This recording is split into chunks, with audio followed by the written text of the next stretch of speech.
Gente, boa noite.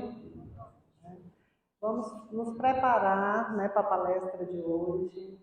Então, vamos sentar comodamente na cadeira, descruzar os braços, as pernas, colocar os dois pés no chão. Vamos fechar os nossos olhos para a gente fazer a preparação para os ensinamentos que vamos obter aqui hoje. Amado Mestre Jesus, Pai de infinito amor e infinita bondade, derrame sobre nós a tua luz, derrame sobre nós as tuas bênçãos. Pai amigo, Pai eterno, aquiete a nossa mente, tranquilize os nossos corações. Permita, Senhor, que estejamos permeáveis para receber todos os ensinamentos que aqui foram explanados, para que possamos, a cada palavra, absorver para a nossa vida. Proteja-nos, Senhor, neste dia de estudo, que assim seja. Bom, gente, hoje aqui nós vamos falar do capítulo 157 do livro Caminho, Verdade e Vida, que é o livro que foi escrito por Emmanuel, né? E nesse capítulo, o título dele é Faze isso e viverás. Então, para a gente poder compreender o que Emmanuel quis dizer nesse capítulo, a gente precisa fazer uma contextualização histórica, né? Quando que foi dito isso, né? Então, quem falou isso foi Jesus, né? E Jesus é um diálogo de Jesus com Lucas, que está lá em Lucas 10, 28, né? Que é o versículo de 10 a 28. E essa conversa aí, antes disso, o que antecedeu a Jesus falar essa frase imperativa foi a parábola do bom samaritano. Quem conhece aqui a parábola do bom samaritano? Né? A gente, assim, talvez não lembre a parábola, mas a gente sabe que tem a parábola do bom samaritano, né? Que está no capítulo 10 do Evangelho de Lucas, né? E Lucas era um discípulo de Jesus e ele era considerado o doutor da lei. Então, Lucas era uma pessoa instruída, que ele conseguia interpretar a fala de Jesus, né? Compreender os ensinamentos de Jesus. Então, como que isso, o que antecedeu esse diálogo de Lucas com Jesus? Jesus estava passando, Jesus e seus discípulos, eles estavam passando por Samaria. Samaria era um povoado, né? E naquela época era comum, né, por onde Jesus passava os seus discípulos, todos oferecerem comida, hospedagem, né, para todos que ali passavam por Jesus. E Samaria, eles eram, o povo de Samaria, eles misturavam as crenças do judaísmo com outras crenças, né? Que o judaísmo era monoteísta, né? Então eles misturavam isso. Então já havia, por parte das pessoas que seguiam Jesus, também uma certa resistência ao povo de Samaria e Samaria ao que seguia Jesus. Então, quando Jesus foi passando por Samaria para ir para Jerusalém, chegando lá, ele não teve essa hospitalidade, os discípulos não tiveram. E ocorre um desentendimento dos discípulos de Jesus com os samaritanos, que era o povo que morava em Samaria. João e Tiago, irritados com a falta de hospitalidade, vão nervosos, vão conversar com Jesus. E aí, porque eles não conseguiram, não tiveram aquele acolhimento que era normal, né, pessoal de Jesus. E aí, quando eles vão para Jesus irritado, aí Jesus fala: o filho do homem não veio para destruir. Acalme-se, né? Porque Jesus compreendia tudo o que estava acontecendo. E aí, quando Jesus vai chegando em Jerusalém, e aí ele começa a conversar, né, com Lucas. Aí começa o diálogo com Lucas, né? Aí, certa ocasião, um perito na lei levantou-se para pôr Jesus à prova e perguntou, seria Lucas, né? Mestre, o que preciso fazer para herdar a vida eterna? E aí Jesus devolveu a pergunta, né? Jesus, com toda a sabedoria dele, ele fazia os discípulos e as pessoas em sua volta refletir para buscar os ensinamentos.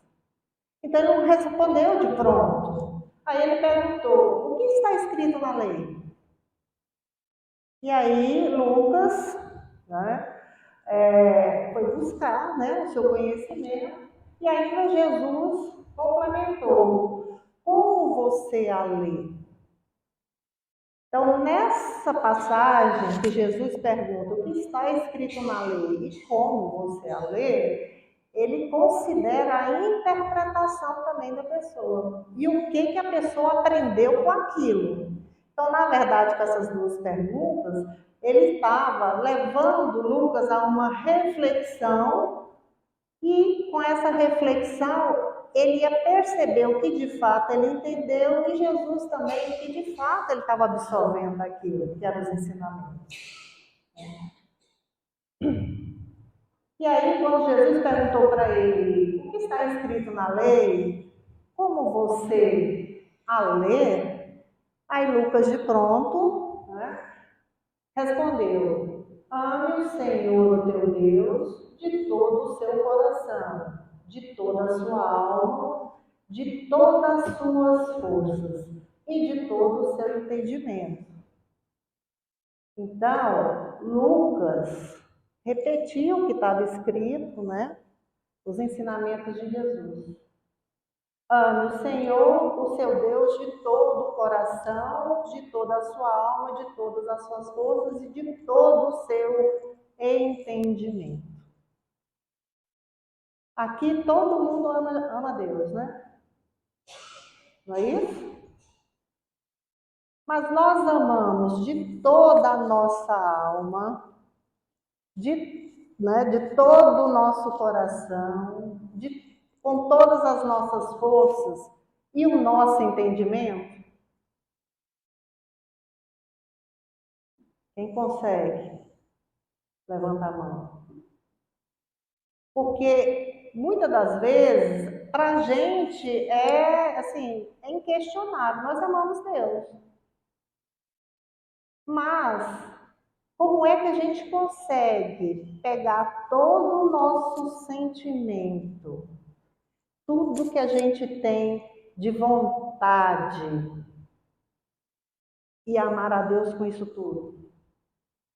Às vezes parece que a gente ama a Deus mais daqui para cima, racionalmente, não é isso? Aí quando a gente passa um perrengue, tem uma dificuldade, um acidente, um parente que está no hospital, a gente ajoelha, reza e vai lá no fundo e busca Deus, não é isso? A gente tem alguma coisa já chipada, né? Falo chipada, mas alguma coisa já no nosso DNA que já vem com as informações do Criador, né? Então, a gente, até os ateus, né, que se dizem ateus, no momento de dor e sofrimento, vai lá no fundo, no âmago, e faz aquela prece fervorosa, um pedido a Deus, um agradecimento a Deus.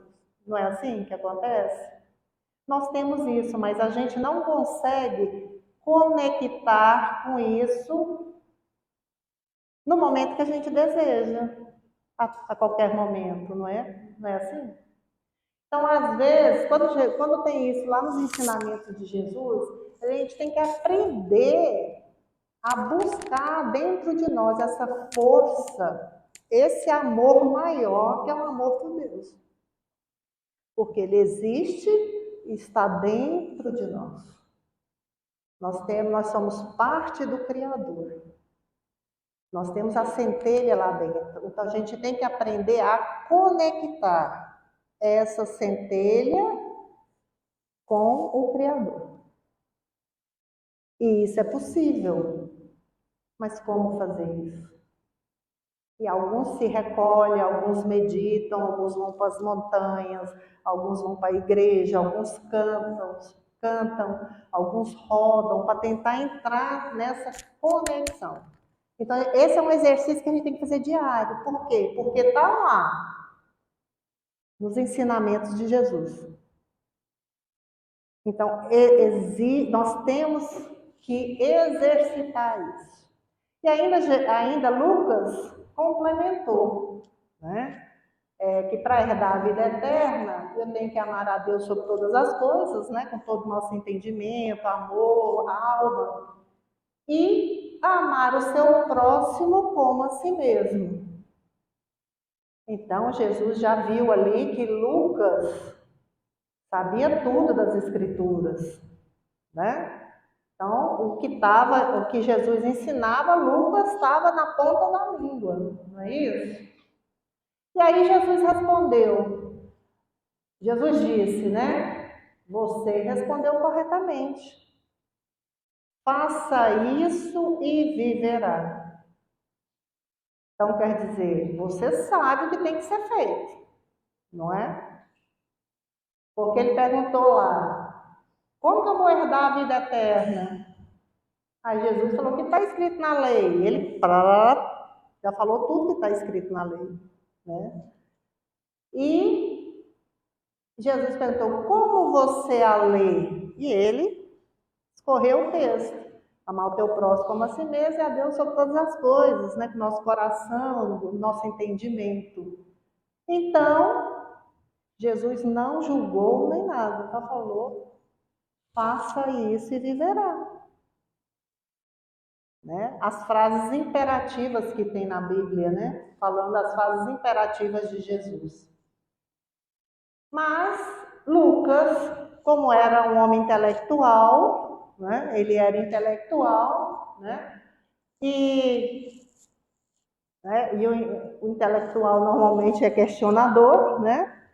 Para não sempre tem um contraponto, querendo se justificar, perguntou a Jesus: e quem é meu próximo? Então, o entendimento não estava 100%, concorda? Né? Então, ele perguntou para Jesus, quem é meu próximo? Então, como eu não sei quem é meu próximo, por isso que eu te perguntei como eu vou herdar a vida eterna. Né? E aí, Jesus responde. Deixa eu ver se eu passei 2. Aí é quando entra a parábola do bom samaritano. Acabou o som, gente? Oi? Voltou? É que eu tenho que fazer que nem cantor, assim, bem pertinho. Estava escutando? Beleza.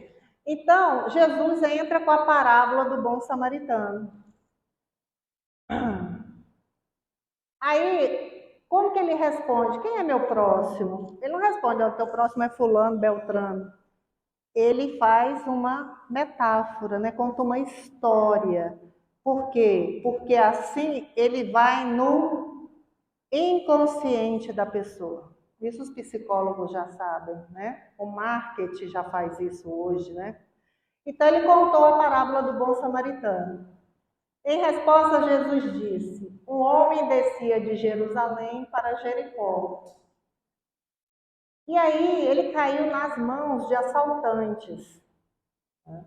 Estes tiraram as roupas, espancaram-no e se foram, deixando quase morto à beira da estrada.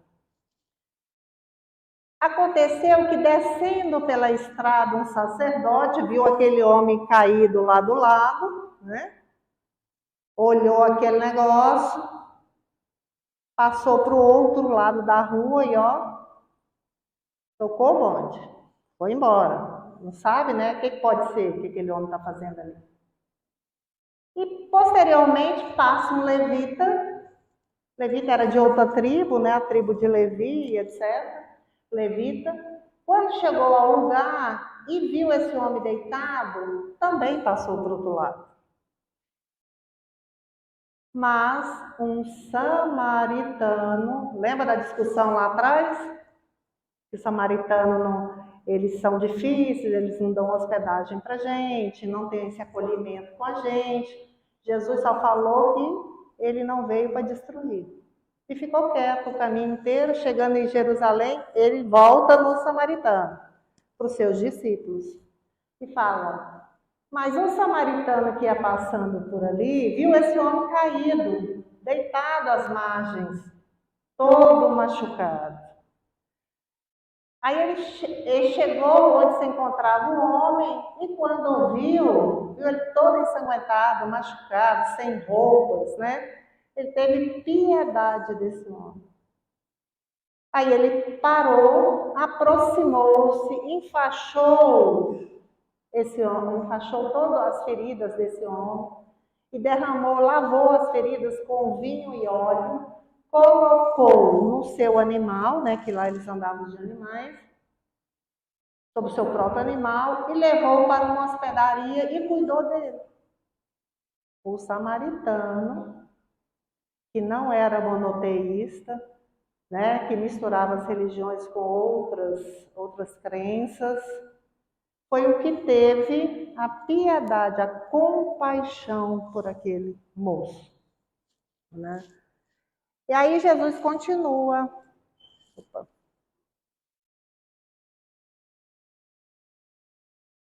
E aí esse samaritano, ele deixou o moço na hospedaria, pagou pelas despesas, né, que teve lá, e falou para o hospedeiro: cuide dele, quando eu voltar, lhe pagarei todas as despesas que você tiver. Então, além de cuidar dele, pagar as despesas ali, quando ele voltar, ia pagar o resto, porque se precisasse ficar mais tempo, ficaria ali. E aí Jesus pergunta para Lucas: qual desses três você acha que foi o próximo? Ele perguntou quem era o meu próximo, né? Do homem que caiu nas mãos de assaltantes? Aí Lucas responde: aquele que teve misericórdia dele, respondeu o perito da lei, né? Lucas. Então Jesus não precisou explicar de imediato quem era o próximo. Através da parábola do bom samaritano, ele fez com que Lucas refletisse e chegasse às suas próprias conclusões. E aí Jesus lhe diz: vai e faça o mesmo. Pergunta inicial: o que eu tenho que fazer para ter a vida eterna? Vai e faça o mesmo. Aí Jesus teve todos os questionamentos que fez para Lucas, contou uma parábola e através dos questionamentos, Lucas respondeu com o conhecimento que ele tinha. Jesus contou uma parábola, fez ele refletir sobre o ensinamento. Tudo certo aí, gente? Não, né? Tá saindo som aí? Tá. Então fez ele refletir sobre isso. E ele mesmo chegou às conclusões dele. Isso na psicologia, né, é explicável. Eu não sou psicóloga, mas na psicologia explica. Então ele mergulhou no conhecimento que ele tinha e trouxe a resposta para a pergunta que ele mesmo fez. Oi. Escutando, gente? Tá certo? Ou tira o microfone e eu falo alto mesmo. Tem hora que ele fala, tem hora que ele cai fora, né? Vou pegar até do outro jeito aqui para ver. Então Jesus trabalhava muito com os verbos. Você vê na Bíblia, tem muitas frases imperativas, né? Então Jesus era muito isso. Por quê? A maneira como ele falava e como ele explicava era para acionar o inconsciente nosso, né? Porque o nosso racional bloqueia tudo, né? O racional tem desculpa para tudo, né? O ego, né? Tem desculpa para tudo. Então ele acessava as nossas, a nossa consciência, né? Então ele acessava de uma maneira mais profunda o nosso cérebro, o cérebro dos discípulos. E na Bíblia, se você for ler, é isso que acontece. Se você pega a Bíblia e vai lendo ela do começo ao fim, você fala, Jesus, não entendo absolutamente nada, não é assim? É cheio se você for ler ela racionalmente, você desiste. Aí acaba que você tem que estudar, né, os pedaços da Bíblia. Então, os verbos imperativos que nascem nos lábios do Cristo, eles despertam a nossa consciência. Então, as frases imperativas que tem faz-se a luz, né? Então, as frases que têm imperativas nos ensinamentos de Jesus é para isso, para acionar, né, despertar os imperativos internos existenciais da evolução. Então, ele ilumina a consciência e a consciência se torna esclarecida. Foi o que aconteceu com Lucas. Parábola, perguntas, né? Então fez com que Lucas acessasse o conhecimento dentro dele mesmo, né? Quando ele pergunta o que devo fazer para conseguir a vida eterna, né? E Jesus fala o que está escrito na lei, como interpretas, né? Está fazendo ele buscar o conhecimento dentro dele mesmo. Então, essa parábola também, elas nos mostra que é preciso estar sempre refletindo sobre os ensinamentos e como isso se encaixa na nossa vida. A gente vem toda terça-feira para o centro, aí lê mensagens, faz prece, lê livros, lê passagens da Bíblia, não é isso? A gente conhece muita coisa. Quem conhece a parábola do bom samaritano? Né? A gente conhece um bocado de coisa, mas a gente não para refletir sobre os ensinamentos. E o que isso pode se converter na nossa vida? A gente escuta, ó, tem que fazer caridade, reforma íntima, né? A gente escuta uma série de orientações, né? E aqui toda terça-feira nós estamos estudando aí os livros que Emmanuel busca, né? Lá da Bíblia e vai passar para a gente. Mas o que eu saio daqui, vou fazer outras coisas, como é que eu reflito? Eu faço a reflexão sobre o que eu escutei lá. Não lembrei de tudo, mas do que eu lembrei, né? Porque de nada adianta eu saber a escritura toda, saber decorado, né, os ensinamentos de Jesus, se eu não trago para a minha vida, se eu não reflito sobre isso. E aí na parábola do bom samaritano, está falando, mostrando lá, né, que muitos que eram os sacerdotes, os que defendiam, né, e multiplicavam os ensinamentos de Jesus, na prática não conseguiram se conectar com o seu próximo, né? E aí lá no budismo tem até uma passagem também semelhante a essa da parábola do bom samaritano, né? Só que dentro da linguagem do budismo, né? Que o cara bebeu tanto, caiu nas margens da rua, aí passou dois religiosos, né? Falou, nossa, o cara tá embriagado, né? Na verdade, ele estava só caído no meio da rua e babando, embriagado. Aí passou o budista, né? E falou, nossa, o cara teve um samadhi, né? A iluminação, ele está tendo um samadhi, por isso que ele está caído, babando, né? Aí depois passa um homem comum e vai lá socorrer, o cara estava tendo, era uma crise de epilepsia, né? Nem tinha bebido, nem estava no samadhi, nem nada. O que chegou próximo é que conseguiu compreender das dificuldades e ter compaixão pelo outro, né? Então é meio que semelhante à parábola do bom samaritano. Então, Jesus, conhecendo a capacidade intelectual de Lucas, né, faz ele sentir que a resposta estava dentro dele mesmo. A parábola mostra isso, e esse diálogo mostra isso, né? Esculpida na tábua mental de seus conhecimentos. Quando ele fala, respondeste bem, diz o mestre, e acrescenta, faz isso e viverás. Então, quando a gente pega, oh meu Deus, né? Me ilumina, me mostra o caminho. Não é isso que a gente fala? Deus vai rezando, né? Pelo amor de Deus, me mostra, me dá uma luz, por que eu tenho que fazer? Né? Então a gente está sempre pedindo para mostrar. Então, se eu for analisar o contexto, a situação, dentro dos ensinamentos de Jesus, aquela situação, aquele conflito, né? O que Jesus faria nessa situação? Quais são as orientações, né, de Jesus com relação a essa minha contenda com a minha colega de trabalho, com o meu parente? Como que Jesus agiria nessa situação? Estou buscando os conhecimentos que eu tenho, né, para poder tomar uma decisão. Mas não, a gente ajoelha ali, né, fecha no quarto, vai orar para Deus, pelo amor de Deus, tira essa pessoa da minha frente, ou senão me dá uma luz para ver o que eu vou fazer.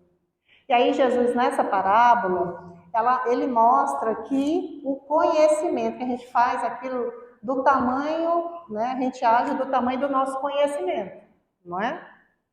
Então, que eu tenho as respostas, e a nossa responsabilidade também é do tamanho do nosso conhecimento.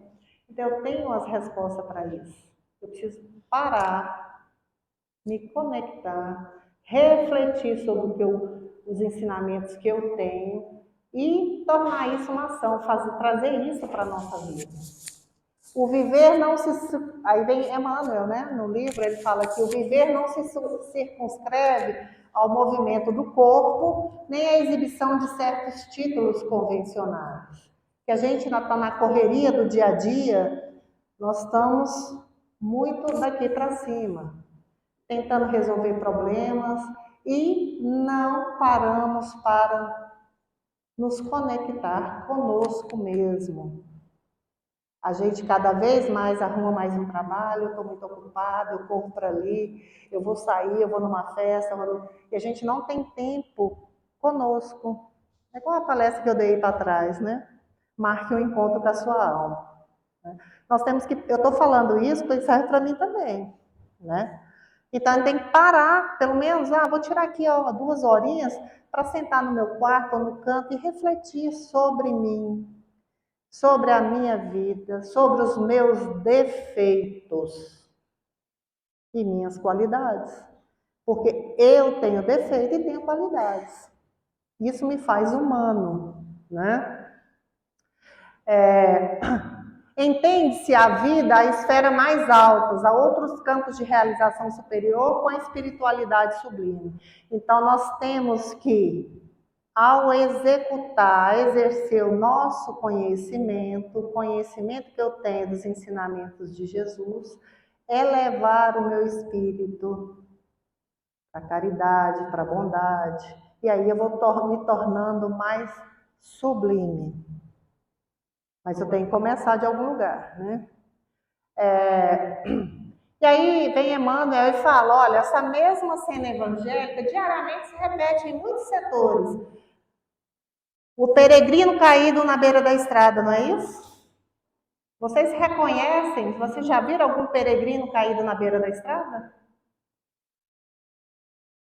Grande número de aprendizes plenamente integrados no conhecimento do dever que lhes compete, topam a pedir orientação aos mensageiros divinos quanto à melhor maneira de agir na Terra. O tempo todo nós estamos pedindo ajuda. Oh, me ajuda aí, como é que eu tenho que agir nessa situação? Me ajuda aí, como é que eu tenho que agir aqui na Terra? Não é assim? Mas a gente já, toda terça-feira, a gente aqui aprende um pouquinho. Talvez a gente ache que não, mas está lá. Nosso cérebro capta muito mais do que a gente imagina, né? A resposta, porém, está neles mesmos, em seus corações, que temem a responsabilidade, a decisão e o serviço áspero. Então é mais fácil eu achar que eu não sei, que eu não tenho responsabilidade pelo que eu sei. Então é mais fácil. Se eu sei que eu tenho que amar o próximo como a mim mesmo, É melhor não entender o que é o próximo, porque eu não preciso trabalhar com nada, não tem que mudar nada em mim, né? Então, essa decisão e o serviço áspero, né, que aqui Emmanuel fala, né, é a gente se fazer de ignorante. Ignorante no sentido de não conhecer os ensinamentos de Jesus. Que é muito mais fácil, né? Somos frutos de nós mesmos, né? Então, nós somos o que nós construímos. Não, mas é porque meu pai me criou assim, minha mãe me criou assim, é porque no ambiente de trabalho é uma contenda, aquela pessoa é difícil. Então, todo lugar que eu vou dá uma briga, todo lugar que eu vou sou demitido, essa pessoa não dá certo comigo, ela é muito difícil, mas nós somos frutos de nós mesmos. Temos que parar de jogar a culpa no outro. As leis divinas são gravadas em nossas consciências ao sairmos das mãos do Criador, do Pai. Como eu falei para vocês, a gente já vem chipado ali, ó, com a conexão com o Criador, né? Então, esse amor profundo, esse amor divino, a gente já traz ao nascer. E aí a gente vai aperfeiçoando isso ao caminhar da nossa vida. Cabe a nós aproveitarmos o que nos é oferecido e sermos fortes diante das provas que nos tentam, a optar pelo que nos é prejudicial, para não cairmos e não nos arrependermos logo em seguida. Então, nós temos que pegar o nosso conhecimento e exercitar esse conhecimento e sermos vigilantes no dia a dia, né? Porque a tentação vai ter sempre, as dificuldades vão vir. Então, a partir do momento que eu sei, eu tenho responsabilidade com o que eu faço, né? Então, vamos trazer o nosso conhecimento que está no inconsciente para o consciente, para a gente poder modificar nossa vida no dia a dia. Então, Allan Kardec nos esclarece sobre o nosso desenvolvimento espiritual após sermos criados simples e ignorantes. Desenvolvendo-se o livre-arbítrio nos espíritos, ao mesmo tempo que as ideias Deus lhe diz. Vocês podem aspirar à felicidade suprema assim que tiverem adquirido os conhecimentos que lhe faltam e cumprido a tarefa que lhes impõe. Então, trabalhe para o seu engrandecimento. Este é o objetivo.